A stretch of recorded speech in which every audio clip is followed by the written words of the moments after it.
Nualpimai antra dalis. Prieš tai sakiau, kaip alpau bažnyčiai, bet viskas tom nesibaigė. Mano alpimai už bažnyčios ribų prasidėjo tada, kai nuėjau pirmą daryti skiepą nuo koronos viruso. Ta skiepą man kažkaip labai darė ilgai. Atsisėdus po skiepo, aš kažkur nugriuvau po 30 sekundžių. Nuo tada pradėjau alpt nuo kiekvieno skiepo. Nuo antro koronos skiepo. Vėliau man pradėjo imti kraują iš vienos ir irgi nualpau. Vieną kartą nualpau ir universitete. Tada, kai dar studijavau teisę, pas mūsų universitetą atvažiavo žmonės ir mes galėjom priduoti kraują donorystai, tai su draugiam nusprendėm ten nueiti. Nuėjus ten, mus paklausė, ar mums viskas gerai, ar mes nealpstam.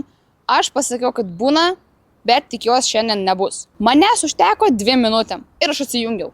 Paskutinį kartą ėjau priduoti kraują šiais metais, nuėjau į polikliniką, pasiėmė kraują.